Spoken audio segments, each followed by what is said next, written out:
Hello everyone, welcome to my page. Here is me Anushree. আজকে একটা something special কিছু একটা দেখাবো।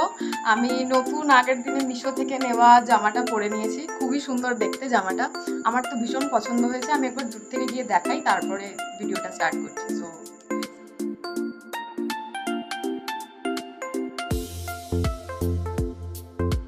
দেখতেই পেলে ড্রেসটা কত সুন্দর। আমি এখন একটা হেয়ার ব্যান্ড লাগিয়ে নিচ্ছি, তার কারণ আমি আজকে একটা গ্ল্যাম চুলগুলো যদি সামনে পড়ে তারপর আমি একটা সিরাম দিয়ে নিচ্ছি।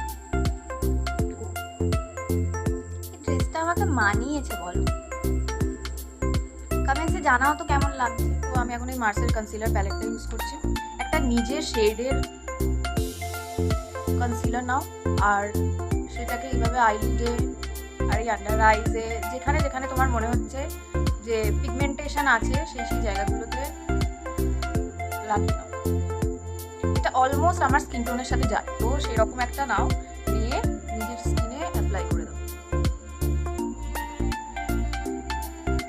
দেন I am going to blend ইট।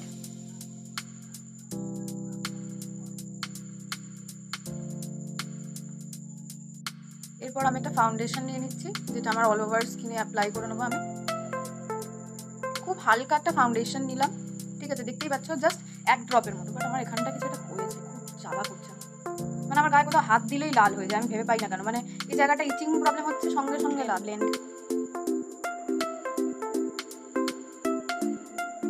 এবারে আমি একটু কনসিলার লাগিয়ে নেবো, ওই মার্সেল প্যালেটটাকেই লাগাবো। হাত দিয়েই বেসিক্যালি আমি এটা লাগাই, কারণ হাতে একটা টিপ থাকে না, ওই টিপ অনুযায়ী ওঠে মেকআপটা, অতিরিক্ত লাগে না। তো এবার এটাকে ব্লেন্ড করো। তোমরা আমার এর আগের দিনের ভিডিওটাতে অসংখ্য ভালোবাসা দিয়েছো। এখন মানুষজন রাস্তায় দেখতে পেলে বলে যে তোর ভিডিও দেখি, খুব ভালো লাগে সেগুলো শুনে। এবার হচ্ছে মেকআপটা সেট করার পালা, পাউডার দিয়ে। আগে আমি এই জায়গাটা সেট করি, তার কারণ আমার প্রচণ্ড ঘাম হয়, প্রচণ্ড সোয়েট প্রবলেম আছে আমার। তো এই জায়গাটা মেনলি বানানা পাউডার ইউজ করি, তার কারণ এই জায়গাগুলো খুব সেন্সিটিভ পার্ট, খুব মেকআপ ক্র্যাক হওয়ার চান্সেস থাকে। তো তোমরাও সেটা অ্যাপ্লাই করতে পারো। আজকে আমি একটা নিউড আই মেকআপ দেখাবো, নিউড প্লাস গ্ল্যামারাস। তো তার জন্য একটা নর্মাল শেড নিয়েছি, যেটা আমার একটু দেখা যাচ্ছে। জীবনে কত প্রবলেম আমার, আমি খালি এটাই ভাবি একটা ভিডিও বানাবো, সেটাতেও সমস্যা। ভগবানের এত কনভিন্স করার চেষ্টা করছি, বাট গড ইজ, তোর কথা আমি শুনবো না, কেন শুনবো? এবার আমি একটা পার্পল শেড নিয়েছি, পার্পল শেডটা নিয়ে জাস্ট এইভাবে অ্যাপ্লাই করবো। বেসিক্যালি যা বুঝলাম, 2000 এরার পর থেকে যারা জন্মেছে, মানে আই মিন 2000 এরার পর থেকে 2005 অবধি যারা জন্মেছে, তাদের জীবনে আলাদাই মেস আপ হয়ে আছে, মানে মেসিনেস ওভারলোডেড, যা বুঝলাম আমি।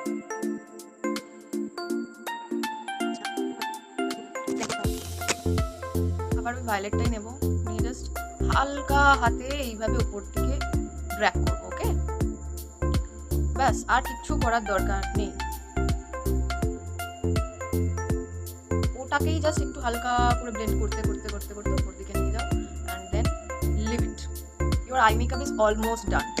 এবার আমি একটা ব্লু কালারের শিমার নেব, সেটাকে আমার লিডে অ্যাপ্লাই করবো। তো এবার বেসিক্যালি এই জায়গাটাকে ভালো করে ব্লেন্ড করে নাও, তারপর আবার নিয়ে এই জায়গাটাতে হালকা করে ব্লেন্ড করে দাও। ঠিক আছে, আমি জানি এখন একটু খাপছাড়া লাগছে, বাট পরে দেখবে ফিনিশিংটা খুব ভালো এসছে। তাহলে তোমরা হাইলাইটটাকে আর একটু বাড়িয়ে নিতে পারো। তো দুটো চোখ বেসিক্যালি এরকম লাগবে। এরপর আমি একটা হোয়াইট কাজল অ্যাপ্লাই করব। তো যেটা বলছিলাম, পর থেকে যারা জন্মেছে তাদের জীবনে আলাদাই শুয়ে গেছে ভাই। এদের আগের জেনারেশন সাকসেসফুল, এদের পরের জেনারেশন স্টুপিড। মানে এরা কোথায় যাবে, বানের জলে ভেসে যাবে কিনা সেটা ভেবে পাচ্ছে না। মানে সত্যি আমরা খুব কনফিউজড, মানে আমাদের জেনারেশনটাই টোটালি কনফিউজ। না এরা ফোন ছাড়া থাকতে পারে, না এরা নিজের জীবনে সেই খেলনাবাটি খেলেই জীবন কাটিয়ে দিতে পারে। তো ভাই কী করবো আমরা, কী করা উচিত? মানে আমার মতন চিন্তা ভাবনা কি তোমাদেরও হয়, নাকি আমার একারই এগুলো হয়? আমি সত্যি বলছি জানি। এবার অ্যাপ্লাই করবো হচ্ছে লাইনার। মানে বেসিক্যালি আমি একটা কথা ভেবে পাচ্ছি না, আমার সব বান্ধবীরা বিয়ে কেন করে ফেলছে। মানে হঠাৎ করে কী ট্রেন্ড উঠলো জানি না, সবাই বিয়ে করে ফেলছে। ভাই আমি এখনো রাইট পার্সনের অপেক্ষায় বসে আছি যে ভাই কবে একটু প্রেম করবো, আর এরা এখনো বিয়ে করে ফেলছে। ভাই সোনাই বাজছে, সবাই উলু দিয়ে বিয়ে করে নিচ্ছে। আর সোনার যে পরিমাণ দাম বেড়েছে, বিয়ে হবে বলে তো মনে হয় না। কেননা সারা জীবনের সব ইনভেস্টমেন্ট আমি এই বিয়েতে খরচ করতে চাই। কমার্শিয়াল কথাবার্তা বলে ফেলছি। বাই দ্য ওয়ে, আমি একটা লিপ বাম অ্যাপ্লাই করেছি অফ ক্যামেরা। এবার আমি ল্যাশ অ্যাপ্লাই করবো।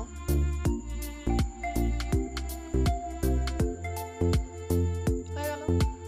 ল্যাশ করার পর চোখটা এত ভালো লাগে না, মানে মনে হয়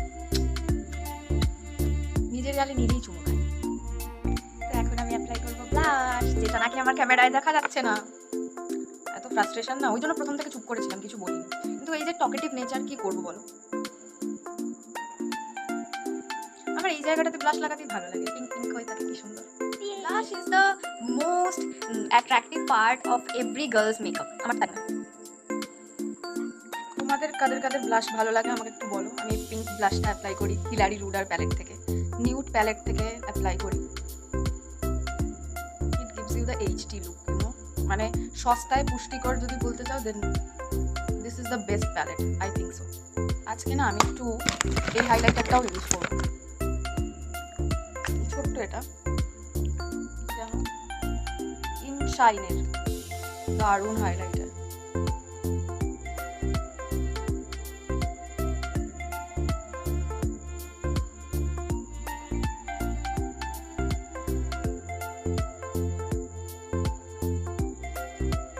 Right now I'm going to draw my lips.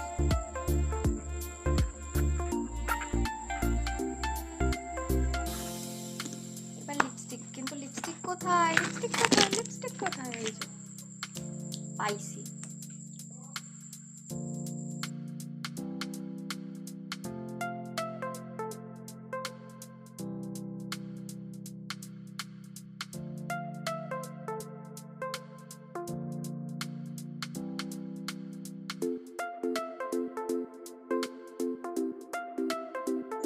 So এই পর্যায়ে এসে আমার মনে হচ্ছে আমার এই ইয়াররিংগুলো যাচ্ছে না, not going to match my outfit. তো আমি আজকে পেয়ার করছি এই জুয়েলারিটা। এটা বেসিক্যালি আমি নিউ মার্কেট থেকে নিয়েছিলাম, মানে প্ল্যানেট থেকে। তো 30 টাকা দাম নিয়েছিল, এখানে এটারই বোধহয় 50 টাকার উপর দাম। তো আই থিঙ্ক এটা যাচ্ছে। I like it, you know, I like it. এই কানের দুল খুলতে যা কষ্ট না, তাকে বোঝাবো। আমার হাতে মেকআপ লেগে আছে কেন?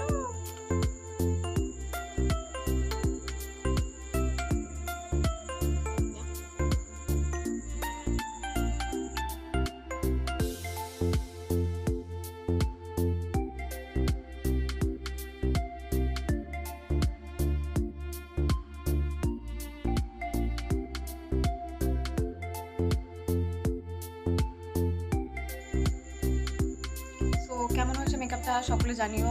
আশা করি মেকআপটা সকলের কাছে খুব হেল্পফুল হয়েছে। তোমরা কোনো পার্টি থাকলে, কোথাও গেলে, বা খুব বোল্ড একটা অকেশন থাকলে তোমরা এই মেকআপটা করে যেতে পারো। আশা করি খুব ভালো লাগবে। সো দেখে নাও আরেকবার। কেউ একজন বলেছিল I am very much ugly. আশা করি he got his answer. So next ভিডিওতে দেখা হচ্ছে। Till then stay tune. সকলে খুব ভালো থেকো। টাটা।